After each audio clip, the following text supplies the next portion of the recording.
Alors aujourd'hui, on va encore parler de pendule. Donc c'est la partie 2. Et là, on va voir qu'est-ce qu'on peut faire avec un pendule.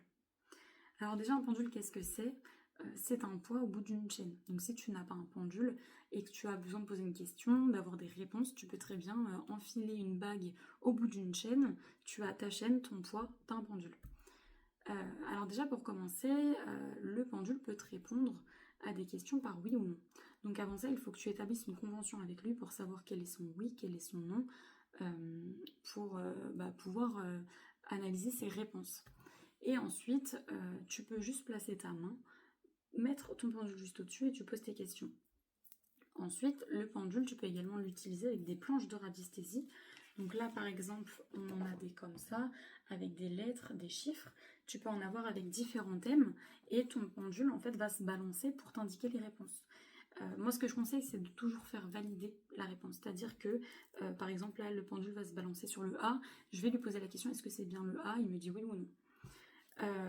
Ensuite, le pendule, il peut permettre de trouver des objets, de te diriger dans l'espace. Donc il va se balancer pour t'indiquer une direction. Parce qu'à la base, c'est quand même un outil de radiesthésie, tout comme les baguettes de radiesthésie qu'utilisent les sourciers, par exemple. Et ensuite, ton pendule, il peut aussi te servir à faire des soins énergétiques. Donc là, c'est une autre histoire. Si tu n'es pas formé aux soins énergétiques, tu vas pas pouvoir le faire, mais parce que c'est pas que tu peux pas le faire, c'est juste qu'il y a un protocole à respecter et que là, je ne vais pas le détailler en vidéo. Le mieux, c'est de faire une formation.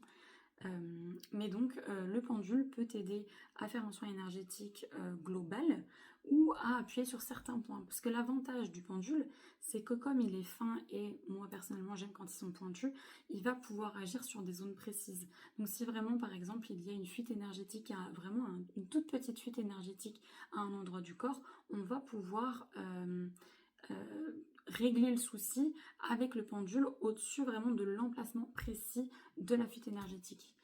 Et donc, c'est quand même un outil qui est assez varié. On peut l'utiliser pour beaucoup de choses. Et c'est ce que j'aime dans le pendule. Et c'est ce qui fait que j'utilise beaucoup mon pendule, même si j'en ai pas forcément besoin. Mais c'est vrai que j'aime beaucoup l'utiliser, surtout en métal.